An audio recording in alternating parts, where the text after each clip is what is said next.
오늘 우리에게 주신 하나님의 말씀은 열왕기상 3장 23절에서 28절까지 말씀입니다. 열왕기상 3장 23절에서 28절까지 말씀입니다. 제가 봉독하도록 하겠습니다. 왕이 이르되 이 여자는 말하기를 산 것은 내 아들이요 죽은 것은 내 아들이라 하고 저 여자는 말하기를 아니라 죽은 것이 내 아들이요 산 것이 내 아들이라 하는도다 하고 또 이르되 칼을 내게로 가져오라 하니 칼을 왕 앞으로 가져온지라 왕이 이르되 사나이를 둘로 나누어 반은 이 여자에게 주고 반은 저 여자에게 주라. 그 사나들의 어머니 되는 여자가 그 아들을 위하여 마음이 불붙는 것 같아서 왕께 아뢰어 청하건대 내 주여 사나이를 그에게 주시고 아무쪼록 죽이지 마옵소서 하되 다른 여자는 말하기를 내 것도 되게 말고 내 것도 되게 말고 나누게 하라 하는지라. 왕이 대답하여 이르되 사나이를 저 여자에게 주고 결코 죽이지 말라. 저가 그의 어머니이니라 하매 온 이스라엘이 왕이 심리하여 판결함을 듣고 왕을 두려워하였으니 이는 하나님의 지혜가 그의 속에 있어 판결함을 봄이더라. 아멘. 말씀을 위해서 기도하겠습니다. 아버지 하나님 감사합니다. 주님께서 우리를 이 자리까지 인도하시고 이끌어 주셨습니다. 주님의 존귀한 말씀을 들을 수 있는 놀라운 특권과 은혜를 허락하셨습니다. 때로는 너무나 무지하고 완악한 우리이지만 그러나 이 시간만큼은 가장 순수하고 정결한 마음으로 주님을 바라보기 원합니다. 성령 하나님께서 이 시간에 각 사람에게 역사하셔서 주님의 진리의 말씀을 깨달을 수 있도록 인도하여 주시옵소서. 우리의 왕이시며 주인이시며 아버지이시며 친구이신 주님의 음성을 우리의 영혼 속에 달콤하게 들려 주시옵소서. 존귀하신 주 예수 그리스도의 이름으로 기도드리옵나이다. 아멘. 성도님들께서는 학창시절에 학원을 다니셨는지 모르겠습니다. 저는 고등학생 시절에 영어와 수학을 가르쳐주는 학원을 다녔습니다. 어느 날 원장 선생님께서 저희 어머니를 학원으로 부르셨습니다. 한 방에서 두 분이 이야기를 나누시고 저는 방 밖의 의자에 앉아서 기다리고 있었습니다. 그런데 그 방의 문이 조금 열려 있었습니다. 선생님께서 저희 어머니에게 이렇게 말씀하십니다. 어머니, 제가 보니까 진부가 수학에 조금 어려움이 있는 것 같습니다. 열심히 공부를 하기는 하는데 수학적 머리는 좀 부족한 것 같습니다. 학원이 아니라 뭔가 다른 방법을 찾아봐야 할 것 같습니다. 라고 이야기를 하셨습니다. 그 이야기를 의도치 않게 들은 저의 마음은 당황스럽기도 하고 또 아쉽기도 했습니다. 아마도 그때 처음으로 저의 마음 가운데 나도 정말 머리가 좋았으면 좋겠다라는 생각을 진지하게 한 것 같습니다. 성도님들께서는 어떠십니까? 지금보다 더 머리가 좋았으면 좋겠다라는 생각을 혹시 해보신 적 없으십니까? 아니면 혹시라도 다른 사람을 압도하는 탁월한 지성을 가지고 싶다라는 생각을 해보신 적은 혹시 없으십니까? 성경에는 심지어 교회에 다니지 않는 사람들조차 잘 알려진 이야기들이 있습니다. 그 중에서 대표적인 이야기가 바로 솔로몬의 재판, 솔로몬의 지혜의 이야기입니다. 솔로몬은 자신이 왕이 된 이후에 1000마리의 제물로 하나님 앞에 올려드렸습니다. 그리고 그날 밤에 하나님께서 꿈에 나타나셨습니다. 하나님께서 말씀하시기를 내가 너에게 무엇을 주기를 원하는가? 너는 구하라 라고 말씀하셨습니다. 이건 정말 놀라운 장면입니다. 왜냐하면 성경에서 하나님께 이런 제안을 받은 사람은 솔로몬이 유일하기 때문입니다. 그런데 참 의아한 것은 무엇을 주십시오라고 단번에 이야기하지 않고 자신의 마음을 먼저 하나님께 고백하고 있다라는 것입니다. 열왕기상 3장 6절과 7절 말씀입니다. 솔로몬이 이르되 주의 종 내 아버지 다윗이 성실과 공의와 정직한 마음으로 주와 함께 주 앞에서 행함으로 주께서 그에게 큰 은혜를 베푸셨고 주께서 또 그를 위하여 이 큰 은혜를 항상 주사 오늘과 같이 그의 자리에 앉을 아들을 그에게 주셨나이다. 나의 하나님 여호와여, 주께서 종으로 종의 아버지 다윗을 대신하여 왕이 되게 하셨사오나 종은 작은 아이라 출입할 줄을 알지 못하고 라고 고백합니다. 자, 이 부분을 한번 주목해 보시길 바랍니다. 지금 솔로몬의 마음에 가득한 것이 무엇입니까? 여호와 하나님의 은혜에 대한 감사입니다. 그는 자신의 아버지와 자기 자신을 하나님 앞에 칭할 때 주님의 종이다 라고 말하고 있습니다. 그리고 자신은 왕으로서 경험도 없고 어떻게 해야 할지도 모르겠다라고 고백합니다. 하나님의 은혜에 대한 솔로몬의 깊은 인식과 그의 겸손은 8절에 이렇게 이어집니다. 주께서 택하신 백성 가운데 있나이다. 그들은 큰 백성이라 수요가 많아서 셀 수도 없고 기록할 수도 없사오니 라고 고백합니다. 여기에 정말 주목할 만한 표현이 등장합니다. 주께서 택하신 백성 가운데 있다라는 표현입니다. 지금 솔로몬의 인식 속에 무엇이 강하게 자리 잡고 있는가? 솔로몬은 지금 다른 나라의 왕들과는 전혀 다른 생각에 사로잡혀 있다는 것입니다. 자신이 이스라엘의 왕인 것은 사실이지만 이스라엘 백성은 자신의 것이 아니라 여호와의 것임을 고백하는 것입니다. 그래서 9절에 이렇게 간구합니다. 누가 주의 이 많은 백성을 재판할 수 있사오리까? 듣는 마음을 종에게 주사 주의 백성을 재판하여 선악을 분별하게 하옵소서라고 간구합니다. 솔로몬의 생각과 소원은 분명합니다. 이 백성은 주님의 백성이며 주님께서 저에게 맡기신 것입니다. 저는 주님의 백성을 잘 다스리고 싶습니다. 바로 그것을 위해서 저에게 듣는 마음을 주시기를 원합니다 라고 간구합니다. 자, 그렇다면 한번 생각해 보십시오. 지금 솔로몬의 마음과 그의 소원의 포커스가 어디에 맞춰져 있습니까? 솔로몬의 목적은 단순히 똑똑하고 지혜로운 사람이 되는 것, 그것 자체가 아니었습니다. 솔로몬의 궁극적인 목적은 하나님의 백성을 잘 다스리는 것이었습니다. 그리고 바로 그것을 위해서 단 한 번의 소원의 기회를 사용합니다. 그렇다면 한번 생각해 보십시오. 도대체 이러한 솔로몬의 그 소원과 목적은 어디로부터 나온 것입니까? 열왕기상 3장 3절 이렇게 말씀합니다. 솔로몬이 여호와를 사랑하고. 성경은 솔로몬이 어떤 사람이라고 말합니까? 그는 여호와를 사랑하는 사람이었다는 것입니다. 하나님을 향한 사랑이야말로 솔로몬의 마음의 근본이었다는 것입니다. 솔로몬은 하나님의 은혜를 깊이 깨달아 아는 사람이었습니다. 그래서 그는 하나님을 진실하게 사랑하게 되었다는 것입니다.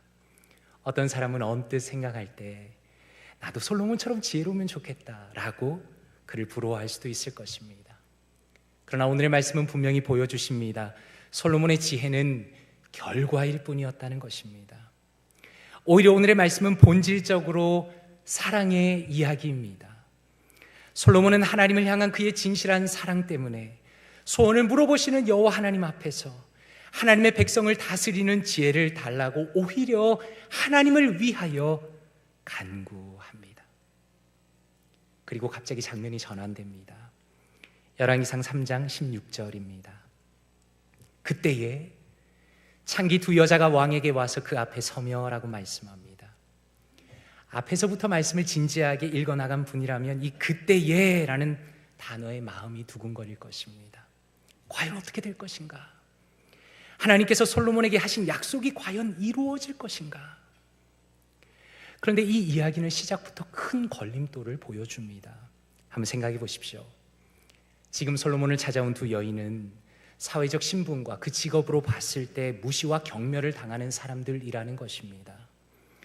아빠가 누구인지도 모르는 아이를 데려와서는 이 아이가 내 아기다라고 주장하는 이야기를 누가 듣고 싶어 하겠습니까? 그런데 놀랍게도 솔로몬 왕은 이들의 이야기를 경청합니다.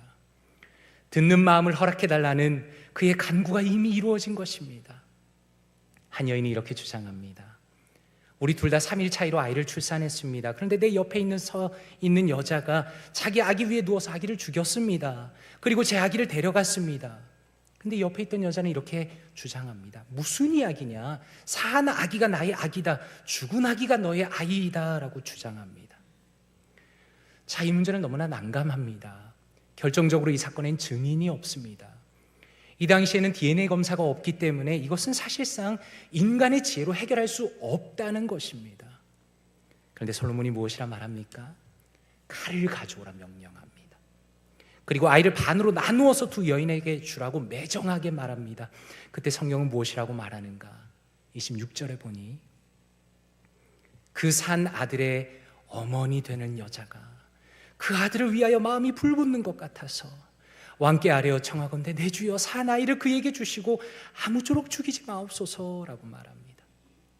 어떤 영어 성경은 그 엄마의 마음을 이렇게 번역합니다. She felt great compassion for her son.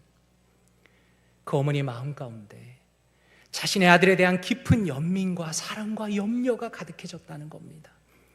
그리고 솔로몬의 마지막 판결이 등장합니다. 27절에 사나이를 저 여자에게 주고 결코 죽이지 말라. 저가 그의 어머니이니라. 솔로몬은 처음부터 아기를 죽일 생각은 전혀 없었습니다. 그는 진짜 어머니의 마음을 확인하려고 했던 것입니다. 자, 그렇다면 한번 생각해 보십시오. 이 놀라운 판결을 들은 사람들이 어떻게 반응하는 것이 자연스럽습니까? 기뻐하며 감사하는 것이 자연스럽습니다. 그런데 성경은 무엇이라 말씀합니까? 28절에 보니 온 이스라엘이 왕이 심리하여 판결함을 듣고 왕을 두려워하였으니 이는 하나님의 지혜가 그의 속에 있어 판결함을 봄이더라 라고 말씀합니다. 이 반응은 우리가 상상하지도 못했던 반응입니다. 백성들은 왕을 두려워하였습니다. 성경에서 두려워하였다라는 이 원어는 대부분 여호와 하나님을 두려워하는 데 사용된 단어입니다. 솔로몬의 판결에 대한 이야기를 들을 때 마치 여호와 하나님을 대하는 것처럼 사람들의 내면의 경외감과 두려움이 몰려왔다는 것입니다. 왕은 도대체 어떻게 저렇게 판결을 내릴 수 있는가? 그들은 지금 이 솔로몬의 지혜의 수준이 단순히 IQ가 높은 것이 아님을 깨달은 것입니다. 솔로몬의 그 존재 안에 인간의 지혜를 뛰어넘는 절대자의 지혜, 하나님의 지혜가 있다는 것을 모두가 인정하게 된 것입니다. 그리고 이 말씀을 읽고 있는 우리는 무엇을 확인하게 됩니까? 이 놀라운 지혜가 어디서부터 어떻게 오게 된 것인가를 다시 한번 기억하며 감탄하게 됩니다. 자신의 소원조차 여호와를 위하여 기꺼이 사용한 솔로몬의 그 진실한 사랑이 놀라운 결과를 만들어냈다는 것을 말씀을 통해서 확인하게 됩니다. 성도님들께서는 진정한 사랑이 무엇이라고 생각하십니까? 말씀을 묵상하는데 아주 오래전에 읽은 오 헨리의 단편 소설인 크리스마스 선물이 생각이 났습니다. 가난한 부부의 크리스마스 선물에 대한 이야기입니다. 소설은 이렇게 시작합니다. 1달러 87센트, 그것이 전부였다. 그 중에 60센트는 모두 동전이었다. 내일은 크리스마스다. 델러 부인은 사랑하는 남편을 위해서 선물을 하고 싶었다. 그리고 소설은 이렇게 흘러갑니다. 제임스 딜링햄 부부에게는 엄청난 자부심을 갖고 있는 두 가지 보물이 있었다. 하나는 할아버지와 아버지로부터 물려받은 남편의 금시계였고, 또 다른 하나는 델러 부인의 머리카락이었다. 만약 시바의 여왕이 건너편 건물 아파트에 살고 있었다면 델러가 단지 머리채를 창밖으로 늘어뜨려 햇빛에 말리기만 해도 위대한 여왕의 온갖 보물과 보석을 무색하게 만들어버렸을 것이다 라고 묘사합니다. 델러 부인은 거실의 거울 앞에서 1분 정도 망설이다가 한 가게로 찾아갑니다. 그리고 그녀는 그녀의 머리카락을 잘라서 주인에게 팝니다. 그녀가 자신의 유일한 보물을 기꺼이 팔아버린 이유는 단 한 가지입니다. 자신의 남편의 시계에 어울릴 만한 아름다운 줄을 사기 위해서였습니다. 그날 밤 누추한 차림에 그의 남편이 집으로 돌아옵니다. 그리고 그녀의 머리를 보고서는 도대체 이것이 무슨 일인가 놀랐습니다. 여인은 남편의 표정에 당황해서 이렇게 말합니다. 여보, 당신을 위해서 팔았어요. 어쩌면 내 머리카락은 헤아릴 수 있을지 모르죠. 그렇지만 당신에 대한 내 사랑은 아무도 헤아릴 수 없어요. 그런데 남편이 멍하니 부인을 바라본 이유는 이것이었습니다. 부인의 손에 남편이 안겨준 작은 꾸러미에는 오랫동안 부인이 가지고 싶어 했던 그녀의 머리를 꾸밀 수 있는 아름다운 장식품이 들어있었습니다.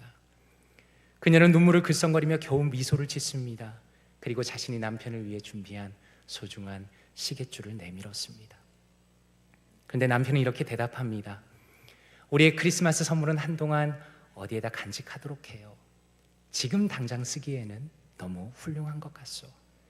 나는 당신의 빚을 살 돈을 마련하기 위해 시계를 팔아버렸다오. 이 단편 소설을 다시 읽으면서 저는 이것이야말로 참된 사랑이라고 생각했습니다. 사랑은 너에게 주는 나의 모든 것입니다. 당신의 필요가 나의 관심의 전부가 되고 그 사람의 행복이 나의 유일한 행복이 되는 것이 사랑입니다. 그런 면에서 오늘 말씀을 다시 한번 살펴보십시오. 지금 이 이야기는 지혜에 대한 이야기가 아닙니다. 지금 이 이야기는 기도의 소원이 이루어졌다는 이야기도 아닙니다. 지금 이 이야기는 진정한 사랑에 대한 이야기입니다.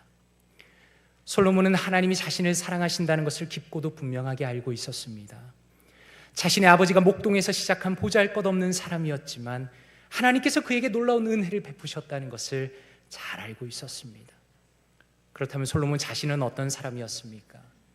그의 아버지가 자신의 충성스러운 부하를 죽이고 그 아내를 빼앗은 것이 자신의 아버지와 어머니의 관계의 시작이었습니다. 솔로몬뿐만 아니라 세상의 모든 사람이 그 부끄러운 사실을 알고 있었습니다. 그래서 솔로몬은 더욱더 하나님의 은혜의 놀라움을 깨닫고 있었던 것입니다. 그러므로 한번 생각해 보십시오. 솔로몬에게 있어서 여호와 하나님은 어떤 존재였는가? 여호와 하나님은 솔로몬 자신이 사랑할 수밖에 없었던 존재라는 것입니다. 솔로몬은 여호와 하나님을 깊이 사랑했습니다. 너는 무엇이든지 구하라, 내가 주겠다라는 그 엄청난 제안 앞에서 자신의 소원이 아니라 하나님을 위하여 하나님의 소원을 이룬 것입니다. 사실상 그것은 하나님이 가장 원하시던 것이었습니다. 하나님의 백성을 지혜롭게 탁월하게 사랑으로 다스려줄 그 왕이 필요했습니다. 하나님께서는 그의 간구와 결단을 기뻐하셨습니다. 그리고 그가 필요한 모든 것을 넘치게 하셨습니다. 열왕기상 3장에 보면 마치 소설에 등장하는 복선처럼 1절이 이렇게 시작됩니다. 솔로몬이 애굽의 왕 바로와 더불어 혼인 관계를 맺어 그의 딸을 맞이하고 다윗성에 데려다 두고라고 말씀합니다. 고대 근동에서 왕의 결혼이라는 것은 외교적인 목적이 중요했습니다. 다른 나라가 침범하지 못하도록 나라를 강하게 만드는 중요한 방법입니다. 그런데 성경은 무엇이라 말씀하는가? 이방 민족과의 결혼에 대해서 엄중히 경고하십니다. 우상을 섬기는 이방 민족과 결혼할 경우에 무엇이 문제인가? 하나님께로 향해 있는 그의 마음을 떠나게 한다는 겁니다. 그리고 너무나 안타깝게도 이런 말씀의 경고가 모든 것을 다 가진 솔로몬에게 치명적인 현실로 일어나게 됩니다.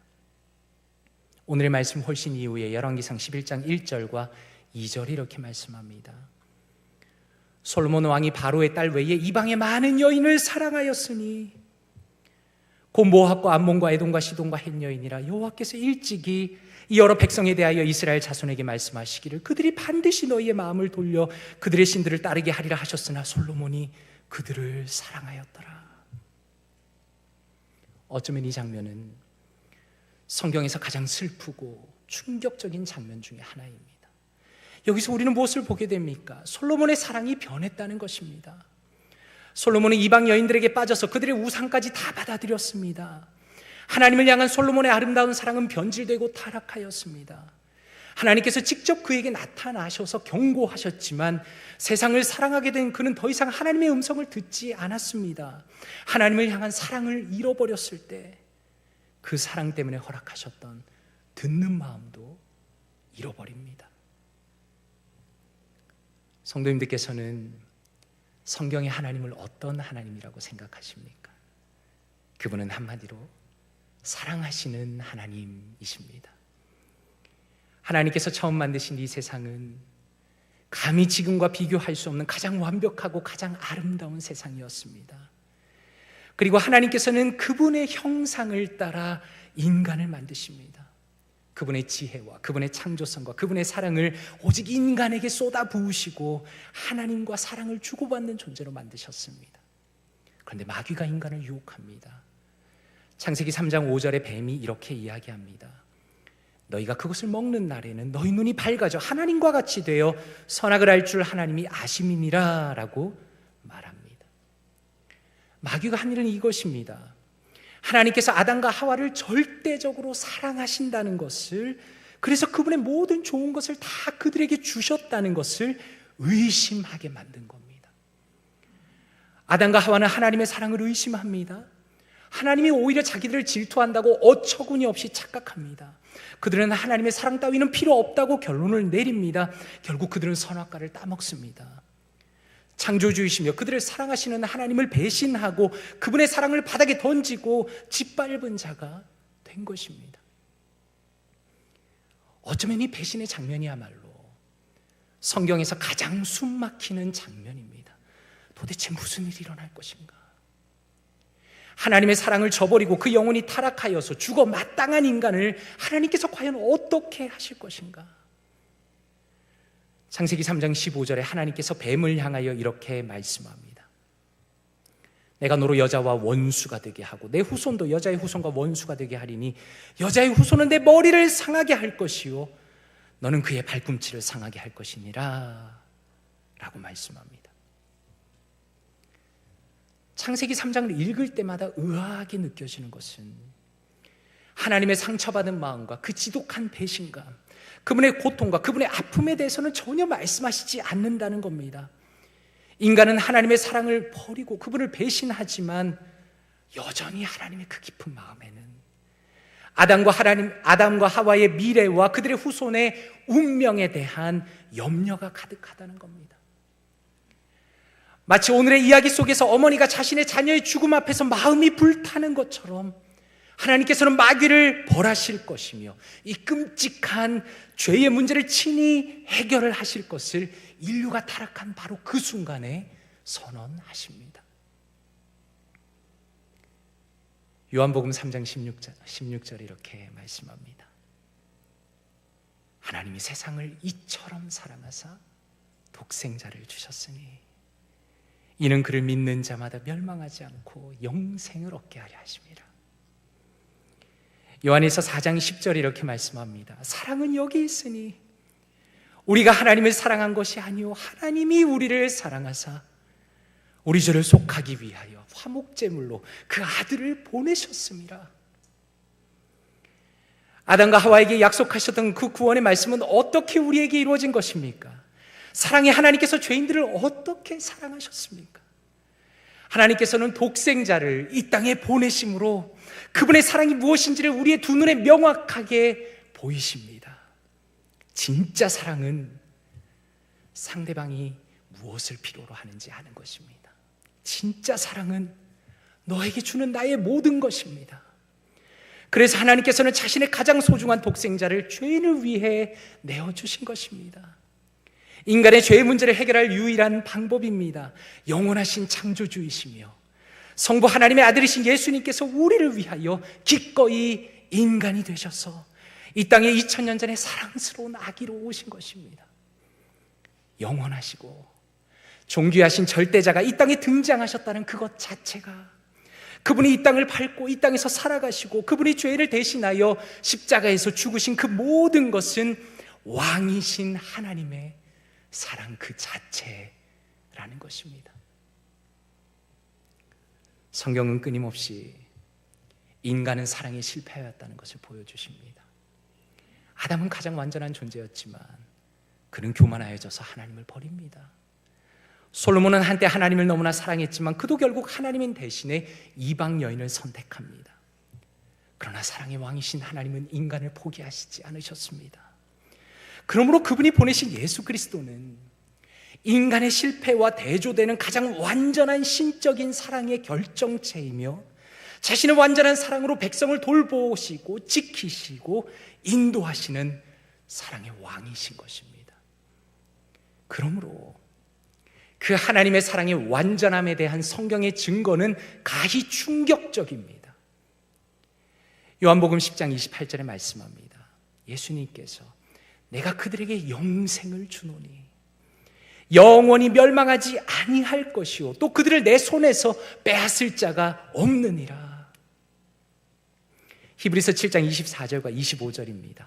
예수는 영원히 계심으로 그 제사장 직분도 갈라지지 아니하느니라. 그러므로 자기를 힘입어 하나님께 나아가는 자들을 온전히 구원하실 수 있으니 이는 그가 항상 살아계셔서 그들을 위하여 간구하심이라 라고 말씀합니다. 이 말씀이 강조하는 핵심은 무엇입니까? 그리스도 안에서 하나님의 사랑은 실패하지 않는다는 것입니다.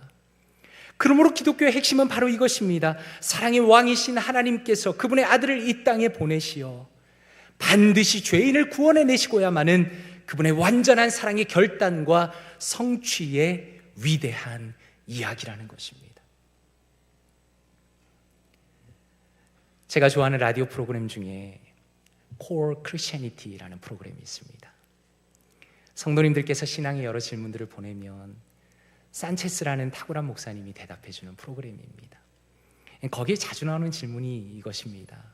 산체스 목사님, 도대체 헌금을 얼만큼 해야 되는 것입니까?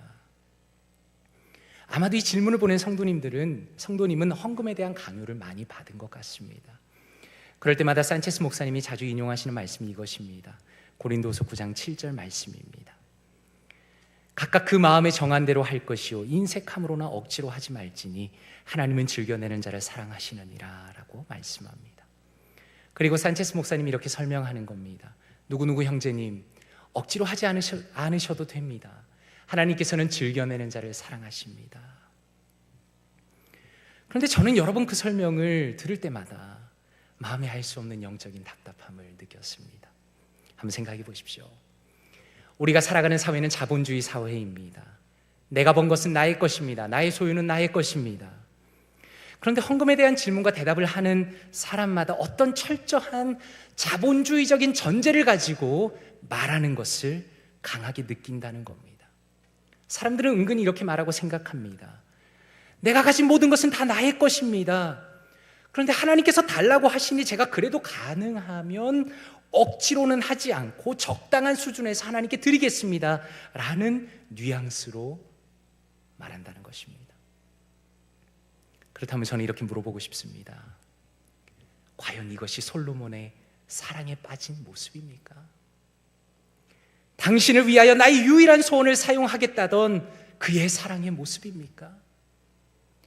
하나님께서 우리를 사랑하셔서 그리스도를 기꺼이 내어주신 바로 그 모습입니까? 저는 절대로 그렇게 생각하지 않습니다. 여전히 세상의 사랑은 어떤 사랑입니까? 세상 사람들이 말하는 사랑은 사실상 투자에 가깝습니다. 내가 누군가에게 잘해주면서 나는 저 사람을 정말 사랑한다고 말하지만 그러나 많은 경우에 그 깊은 내면으로 들어가 보면 내가 그 사람으로부터 얻을 이득이 있기 때문에 그 사람에게 잘해줍니다. 그러므로 인간의 사랑이라는 것은 본질적으로 아주 엄밀하게 말하자면 자기 자신을 향한 이기심의 표현에 불과할 때가 너무나 많습니다. 혹시라도 오해하지 마십시오.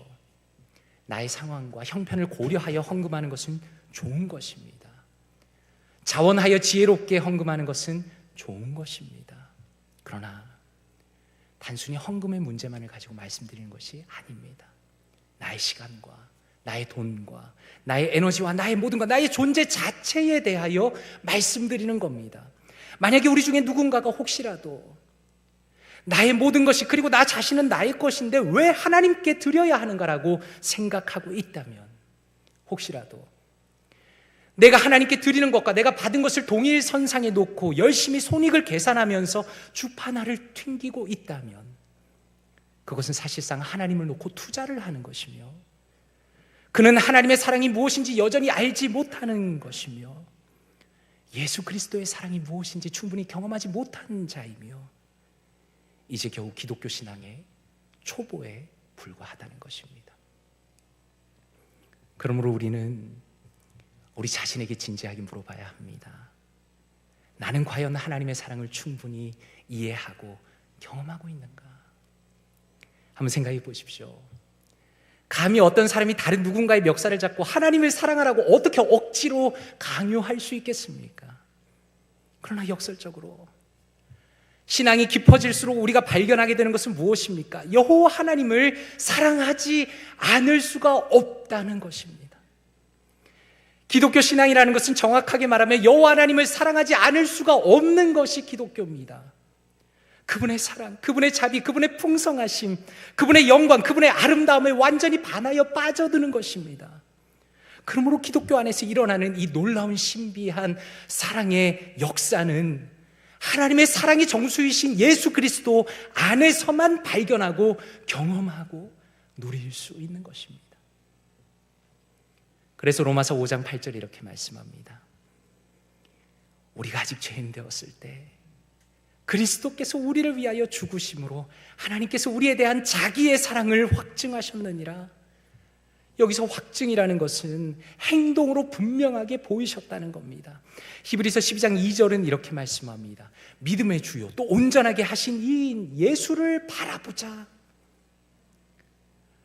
도대체 우리의 신앙생활이 무엇입니까? 그것은 예수 그리스도만이 하나님의 사랑의 본질임을, 그리고 그 예수님 때문에 내가 지금 존재한다는 것을 고백하는 것이고, 영적으로 연합하여 나와 하나가 되신 그 예수님을 끊임없이 바라보는 것입니다. 다시 말해서 하나님을 향한 우리의 신실함과 사랑이 실패할 때 우리가 예수 그리스도를 의지하여 다시 일어나는 것입니다. 나의 열심은 항상 실패하고 여전히 부족하지만 예수님으로 인하여 나에게 영원한 소망이 있다는 것을 매 순간 깨닫는 것입니다. 그리고 그 예수님의 사랑이 내 안에 가득하기 때문에 나는 과연 주님을 위하여 무엇을 할 것인가? 라는 그 생각이 내 인생의 가장 중요한 관심과 목적이 되어서 그것으로 전진하는 것입니다. 그래서 바울 사도는 이렇게 고백합니다. 로마서 14장 8절 말씀입니다. 우리가 살아도 주를 위하여 살고 죽어도 주를 위하여 죽나니 그러므로 사나 죽으나 우리가 주의 것이로다. 저는 이 말씀이 저와 여기 계신 모든 분들의 진실한 고백이 되기를 원합니다. 이 말씀이 참으로 놀라운 것은 이 바울의 고백이 모든 인간의 본성을 초월한다는 겁니다. 이 말씀은 자연적인 인간으로서는 감히 상상조차 할 수 없는 선언입니다. 한 인간에게 있어서 자신의 삶과 죽음보다 더 중요한 것이 어디 있습니까? 그러나 바울 사도는 자신의 존재 자체가 하나님의 것이라 말합니다. 어떻게 감히 이렇게 말할 수 있습니까? 하나님을 사랑하게 되었기 때문에 이렇게 말할 수 있는 겁니다. 마치 솔로몬이 하나님을 너무나 사랑하여서 자신의 유일한 그 소원조차 기꺼이 주님을 위하여 사용한 것처럼 그리스도께서 나를 사랑하셔서 기꺼이 자기 자신을 나에게 다 주신 것처럼 내가 가진 모든 것이 주님의 것이며 내가 사랑하는 나의 주님만을 위하여 사용하겠다는 겁니다. 그러므로 고린도후서 5장 14절과 15절에 이렇게 말씀합니다. 그리스도의 사랑이 우리를 강권하시는도다. 그리스도의 사랑이 우리를 강권하시는도다. 그가 모든 사람을 대신하여 죽으시면 살아있는 자들로 하여금 다시는 그들 자신을 위하여 살지 않고 오직 그들을 대신하여 죽었다가 다시 살아나신 이를 위하여 살게 하려 함이라 라고 말씀합니다. 놀랍지 않습니까?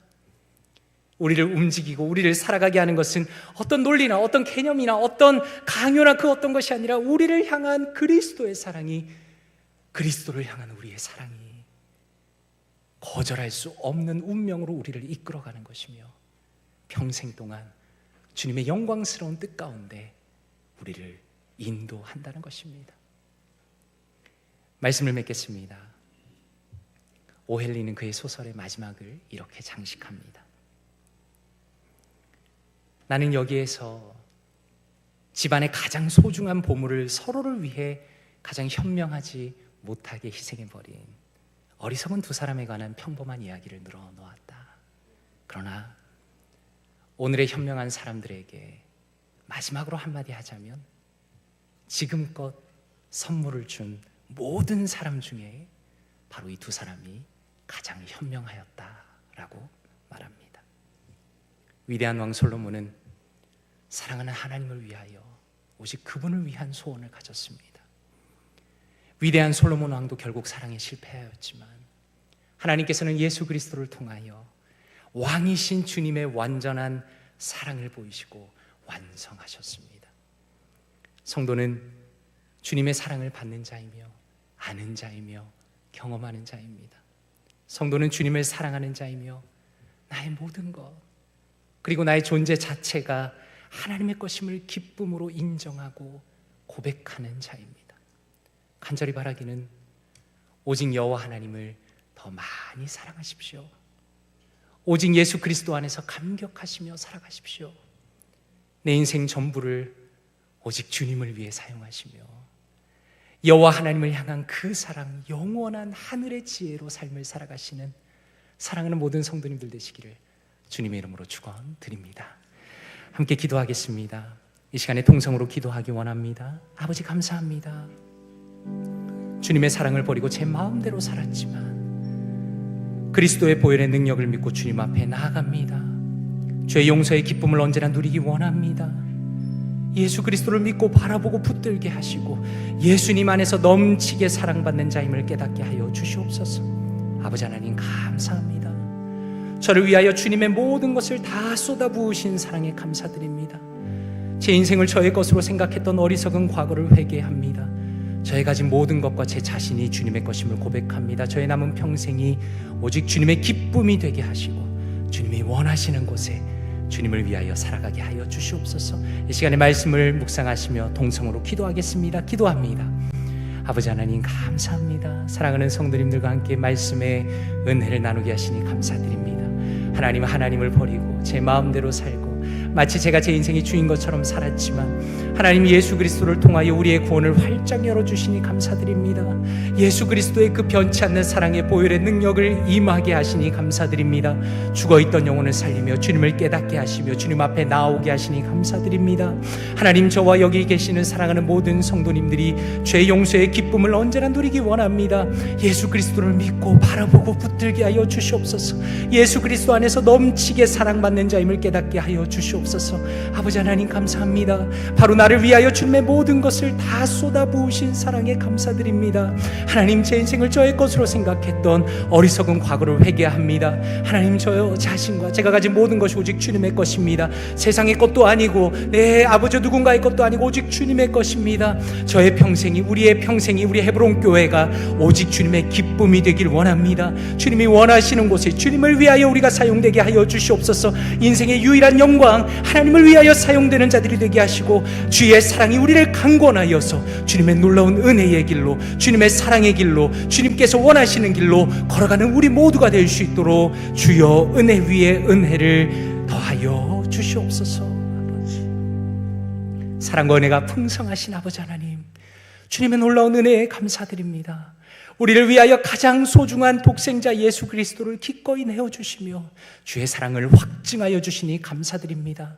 우리의 살아있는 동안에 매 순간마다 매 시간마다 매 초마다 예수 그리스도를 바라보게 하시고 그리스도가 우리의 전부가 되게 하시고 그리스도의 사랑 안에 거하게 하여 주시옵소서. 아버지 우리의 마음이 주님 앞에서 언제나 주님을 향하기 원합니다. 내 삶과 나의 가진 모든 것을 다 주님께만 드립니다. 주님의 기쁨이 되게 하시고 주님을 위하여 살아가게 하시고 우리의 삶을 통하여 이 교회를 통하여 하나님의 영광만이 드러나게 허락하여 주시옵소서. 이 모든 말씀을 감사드리며 살아계신 주 예수 그리스도의 이름으로 기도드리옵나이다. 아멘. 이 시간에 다 함께